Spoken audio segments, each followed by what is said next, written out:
기도하겠습니다. 사랑이 많으신 하나님 아버지 감사합니다. 하나님, 우리는 종말의 때를 살아갑니다. 하나님이 종말의 때에 하나님 때를 분별하며 깨어서 신앙생활하는 우리 성도님들이 되게 주옵소서. 이 말씀을 통해서 하나님이 우리에게 말씀하실 때에 그 말씀에 귀를 기울이게 하시고 말씀에 무릎 꿇게 하시고 말씀대로 살아가는 우리 성도님들이 되게 주옵소서. 함께하여 주시기를 소원하며 사랑 많으신 예수님 이름으로 기도하옵나이다. 아멘. 오늘 우리에게 주시는 하나님의 말씀은 마가복음 13장 1절에서 13절 말씀, 마가복음 13장 1절에서 13절 말씀입니다. 마가복음 13장 1절에서 13절 말씀을 한 절씩 교독하시고 마지막 절은 합독하시겠습니다. 예수께서 성전에서 나가실 새에 제자 중 하나가 이르되 선생님이여 보소서 이 돌들이 어떠하며 이 건물들이 어떠하니까. 예수께서 이르시되 내가 이 건물들을 보느냐 돌 하나도 돌 위에 남지 않고 다 무너뜨려지리라 하시니라. 예수께서 감람산에서 성전을 마주 대하여 앉으셨을 때에 베드로와 야고보와 요한과 안드레가 조용히 묻되 우리에게 이르소서 어느 때에 이런 일이 있겠사오며 이 모든 일이 이루어지려 할 때에 무슨 징조가 있사오리까? 예수께서 이르시되 너희가 사람의 미혹을 받지 않도록 주의하라. 많은 사람이 내 이름으로 와서 이르되 내가 그리하여 많은 사람을 미혹하리라. 난리와 난리의 소문을 들을 때에 두려워하지 말라. 이런 일이 있어야 하되 아직 끝은 아니니라. 민족이 민족을 나라가 나라를 대적하여 일어나겠고 곳곳에 지진이 있으며 기근이 있으리니 이는 재난의 시작이니라. 너희는 스스로 조심하라. 사람들이 너희를 공회에 넘겨주겠고 너희를 회당에서 매질하겠으며 나로 말미암아 너희가 권력자들과 임금들 앞에 서리니 이는 그들에게 증거가 되려 함이라. 또 복음이 먼저 만국에 전파되어야 할 것이니라. 사람들이 너희를 이끌어다가 넘겨줄 때에 무슨 말을 할까 미리 염려하지 말고 무엇이든지 그때에 너희에게 주시는 그 말을 하라. 말하는 이는 너희가 아니요 성령이시니라. 형제가 형제를 아버지가 자식을 죽는데 내주며 자식들이 부모를 대적하여 죽게 같이 하리라. 읽습니다. 또 또 너희가 너희가 내 내 이름으로 이름으로 말미암아 말미암아 모든 모든 사람에게 사람에게 미움을 미움을 받을 받을 것이나 것이나 끝까지 끝까지 견디는 견디는 자는 자는 구원을 구원을 받으리라. 받으리라. 아멘. 아멘.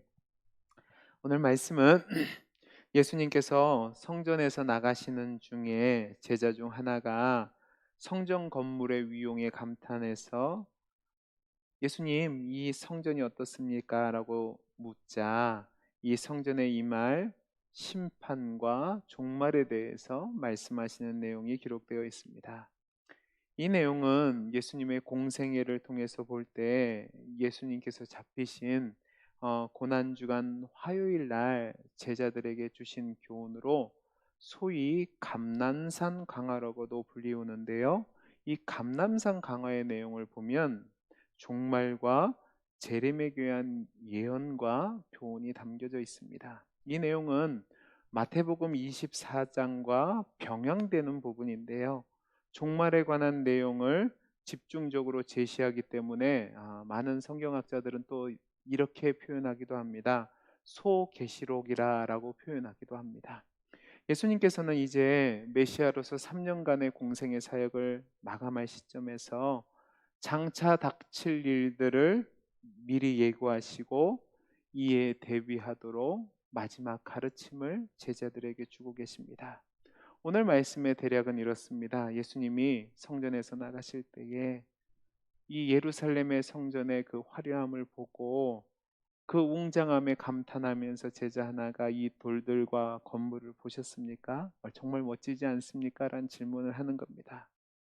당시 유대인들의 언약적 세계관 속에서 볼 때요, 성전은 아주 중요한 위치에 있었습니다. 그래서 경건한 유대인들은 하나님의 종말의 때에 이스라엘 성전을 회복시키실 것이라는 희망을 갖고 있었습니다.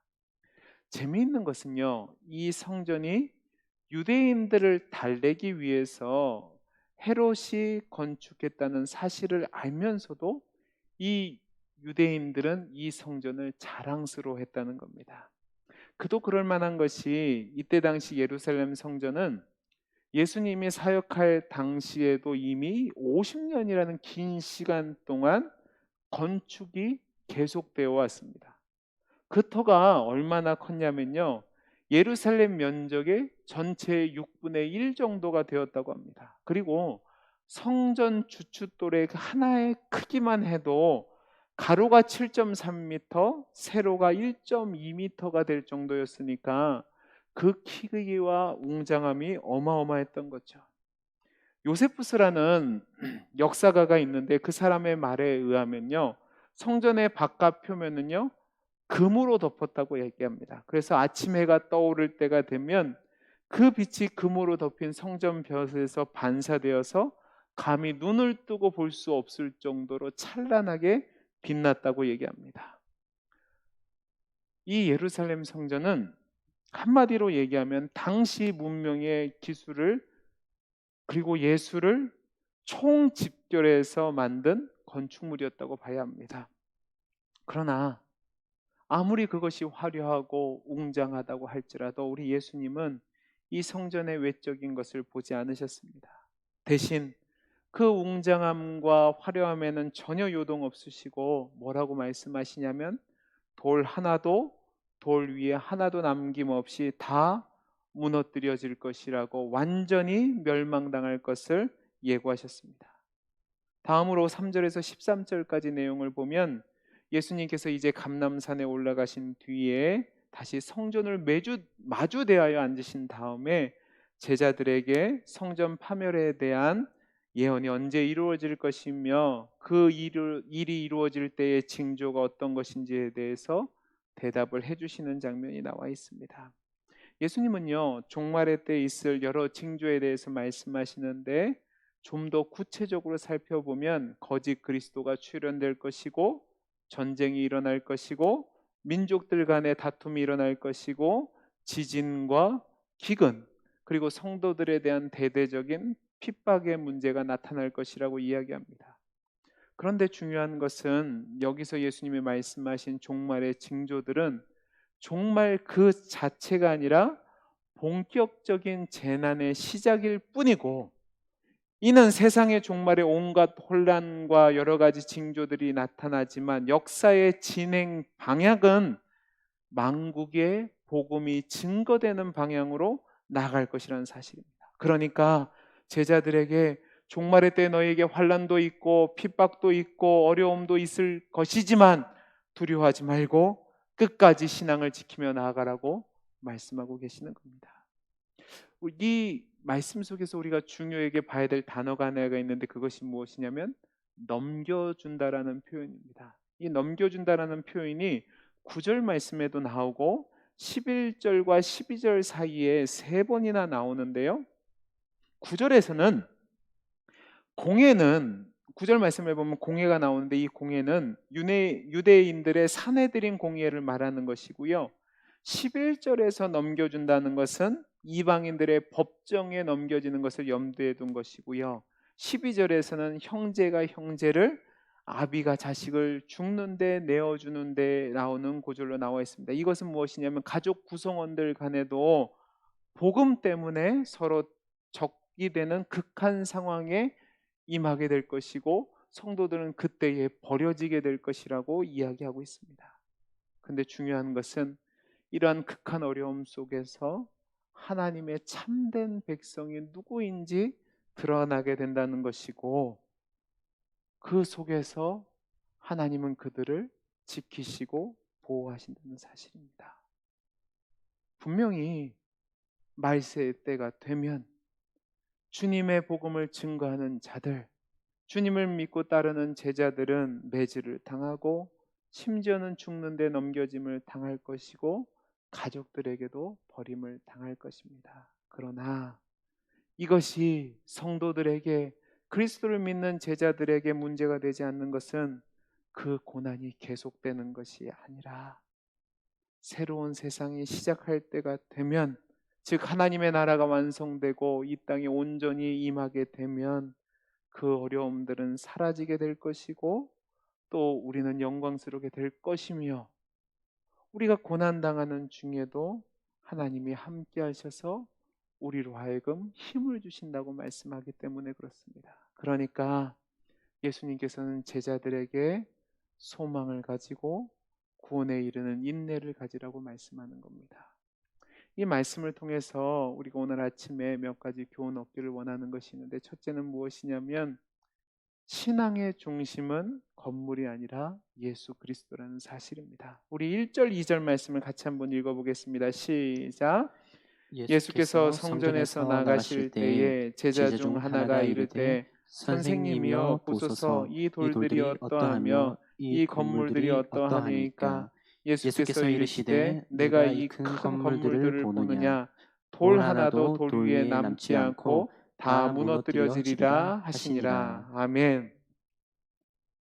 제가 앞에서도 말씀드린 것처럼 예수님 당시 예루살렘 성전은 누가 봐도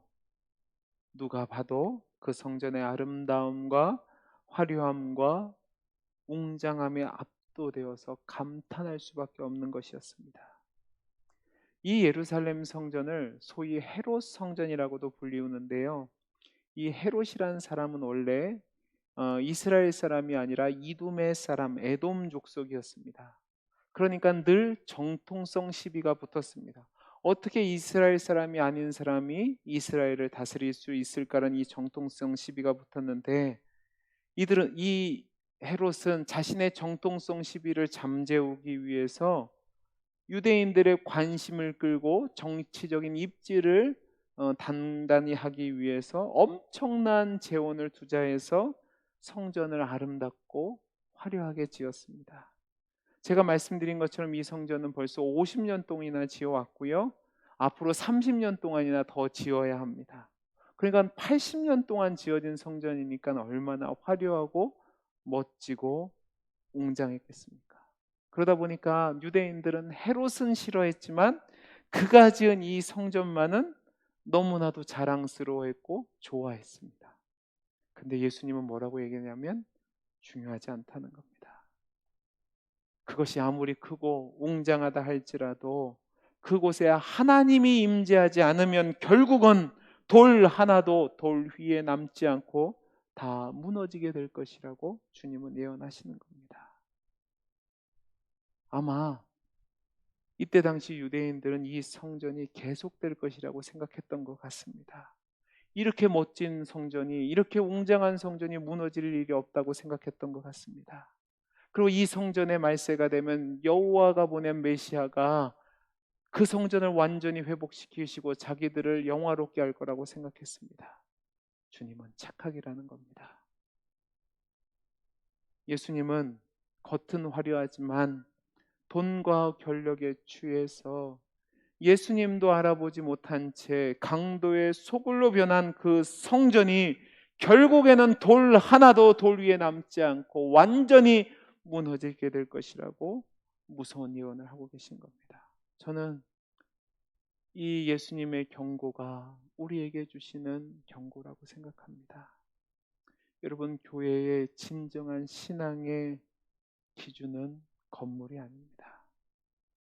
교회당과 같은 건물의 위용과 화려함이 진정한 신앙의 잣대가 되지 않는다는 겁니다. 정말로 중요한 것이 무엇일까? 외향이 아니라 예수 그리스도를 바로 믿느냐 믿지 않느냐 하는 겁니다. 우리의 영혼이 더 소중한 거죠. 저와 여러분은 우리의 생애 동안에 경험해 보지 못한 시기를 지나고 있습니다. 성전에 나와서 예배를 드려야 되는데 예배를 드리지 못해서 안타까워하는 분들이 있습니다. 여러분들, 그런데 더 중요한 것을 한번 생각해 보시기 바랍니다. 여러분이 주일날 또 새벽 기도 때에 또 금요 집회에 수요 집회에 교회에 나와서 예배 한번 드리는 것으로 내 신앙이 좋다고 생각하셨습니까? 그게 아니라는 겁니다. 성전의 위용이 중요한 것도 아니고 여러분이 예배드린 형식이 중요한 것도 아니고 여러분의 마음이 중요한 겁니다. 여러분이 어디서 어떤 상황에 있는지 모르지만 여러분이 그곳에서 진심으로 하나님을 예배한다면 그곳은 하나님이 임재하신 곳이고 그곳은 하나님이 인정하시는 아름다운 성전이 될 것입니다. 저는 저와 여러분들이 겉으로 드러나는 예배당의 규모나 크기나 성도 수나 직분에 여러분의 인생을 걸지 않기를 간절히 소원합니다. 중요한 것은 우리의 영혼이, 우리의 심령이 그리스도에게 집중하느냐, 집중하지 않느냐 하는 겁니다. 저는 이 시기를 통해서 저와 여러분이 진정으로 하나님을 향한 갈망이 일어날 수 있기를 간절히 소원합니다. 하나님을 예배하고 싶은 그 열정들이 여러분 마음에 쏟아나서 정말로 영원하며 가장 중요한 신앙의 본질인 예수 그리스도를 향한 갈망이 여러분 안에 생길 수 있게 되기를 간절히 소원합니다. 두 번째로 오늘 말씀을 통해서 살펴볼 것은 재난의 징조가 무엇이냐 하는 겁니다. 우리 5절에서 8절까지 말씀을 같이 한번 읽어보죠. 시작. 예수께서 이르시되 너희가 사람의 미혹을 받지 않도록 주의하라. 많은 사람이 내 이름으로 와서 이르되 내가 그라하여 많은 사람을 미혹하리라. 난리와 난리의 소문을 들을 때에 두려워하지 말라. 이런 일이 있어야 하되 아직 끝은 아니니라. 민족이 민족을 나라가 나라를 대적하여 일어나겠고 곳곳에 지진이 있으며 기근이 있으리니 이는 재난의 시작이니라. 아멘. 성전을 마주하고 있는 감람산에 올라가서 예수님이 제자들과 함께 있을 때에 베드로와 야고보와 요한과 안드레가 예수님께 조용히 나와서 예수님이 말씀하신 성전 멸망의 때가 언제입니까? 또 그때 일어날 징조가 무엇입니까? 라고 질문을 했습니다. 예수님께서는 이들의 질문에 대해서 종말의 때가 임하기 전에 많은 사람들이 자신이 메시아라고 자칭하는 사람들이 나타나서 미혹할 것이고 난리와 난리의 소문들이 일어나며 지진과 기근과 전쟁들이 일어날 것이고 사람들이 그리스도인들을 핍박하고 죽일 것이라고 말씀하고 있습니다. 여기서 중요한 것은 바로 우리의 신앙이 절대로 자만하거나 해이해지면 안 된다는 사실입니다. 늘 깨어 있어야 된다는 거죠. 5절 말씀을 보시면 예수님이 뭐라고 얘기했냐면 제자들 향해서 사람의 미혹을 받지 않도록 주의하라고 경고하십니다. 아무리 사도리를 할지라도 얼마든지 미혹에 빠질 수 있다는 것을 경고하시는 거죠. 자칭 그리스도라 하는 사람들이 나옵니다. 아마 여러 가지 기적들을 행하고 거짓 가르침을 통해서 자신들에게만 구원이 있다고 이야기하는 자들이죠. 우리 주변을 보면 열심히 있다는 분들이 이단에 넘어가는 경우를 많이 봅니다. 그런데 이분들 중 상당수가 특별한 은사의 체험이 있는 분들이고 기도와 말씀을 배우는데 열심히 있는 분이옵니다. 또 교회에서 열심히 봉사하는 분들입니다. 그런데 이들이 이단에 넘어간다는 말입니다. 왜 그런 줄 아십니까? 그것은 자만해서 미혹에 넘어간 겁니다. 내 열심과 내 지식과 내 은사로 나는 됐다라고 생각하니까 깨어있지 않은 거죠. 여러분 그거 아십니까? 이번 코로나19 바이러스 때문에 신천지라는 집단이 어떤 집단인지 분명하게 드러났습니다. 그런데요, 이 신천지에 빠진 사람들이 약 30만 가량 된다고 합니다. 그 사람들이 왜 거기를 갔는 줄 아세요? 이만희를 비롯한 거기 지도자들이 자신들에게 구원이 있다고 있으니까 들어간 겁니다. 그런데 놀라운 사실은 그들 중에 상당수가 제 생각에는 70% 정도 되지 않을까 하는데 그 70% 되는 사람들이 교회에서 신앙생활하던 사람들이 같다는 사실입니다. 권사, 집사, 장로, 심지어는 목사들도 그들의 가르침에 빠져서 이단에 빠진 사람들이 있습니다. 그런데 그들이 중요한 것은 무엇이냐면 자신들은 깨어있다고 생각한 겁니다. 미혹에 빠져 있으면서도 자신들에게만 구원이 있다고 생각한 거죠. 여러분, 저는 지금 이 시대가 말세의 시대라고 생각합니다. 예수님의 말씀하신 모든 내용들이 나타나고 있습니다. 이때에 성도들에게 필요한 것이 무엇일까? 늘 깨어 있는 겁니다. 늘 깨어서 기도하고 끊임없이 자신을 하나님의 말씀에 쳐서 복종시키고 하나님의 말씀을 따라서 살아가는 그 자세, 그 깨어있는 자세가 필요하다는 사실입니다. 여러분, 저와 여러분이 깨어서 지낸다는 것은 무엇이냐면 넋놓고 있는 것이 아닙니다. 자만하고 있는 것이 아닙니다. 겸손하게 하나님의 은혜를 붙잡고 끝까지 믿음의 경주를 하는 것을 이야기하는 겁니다. 이렇게 살다 보면 어려운 일이 있을 수도 있고 괴로운 일이 있을 수도 있습니다. 그러나 여러분들 두려워하지 마시고 소망 중에 인내하며 믿음의 삶을 살아갈 수 있게 되기를 간절히 소원합니다. 여러분을 미워할 겁니다. 여러분을 박해할 겁니다. 여러분을 유혹할 겁니다. 그게 세상입니다. 그게 말세에 여러분들을 향한 세상의 자세입니다. 이때의 성도들은요, 왜 세상 사람들이 나를 미워하고 내가 잘못하지 않는데 나를 공격할까? 이 세상과 내가 한번 싸워보겠다. 내가 힘을 가져보겠다. 아니요. 이게 주님이 오실 때가 가까이 와서 그렇구나. 그러면 내가 어떻게 지내야 될까? 소망 중에 인내하면서 주님이 주실 상급을 바라보면서 깨어서 나를 돌아보고 늘 말씀과 기도로 하나님이 원하시는 뜻을 걸어가야 된다는 사실입니다. 저는 우리 성도님들이 이 말세의 때에 성도로서 그리스도의 제자로서 이 세상을 살아갈 때에 이 세상에 미혹되지 않고 이 세상의 환난과 핍박에 무릎 꿇지 않고 신앙을 지키는 방법이 무엇이 있을까? 깨어 있는 겁니다. 주님의 말씀을 붙잡고 주님의 약속을 붙잡고 소망 중에 인내하며 늘 우리에게 주신 그 구원의 표대를 바라보면서 끝까지 믿음의 경주를 함으로 말미암아 지금은 지는 것 같고 지금은 어려운 것 같고 지금은 죽는 것 같지만 결국은 우리를 승리케 하실 예수 그리스도를 믿는 믿음으로 신앙을 지켜나가시는 우리 성도님들이 되시기를 간절히 소원합니다. 여러분, 죽음의 위협이 여러분에게 몰려올 겁니다.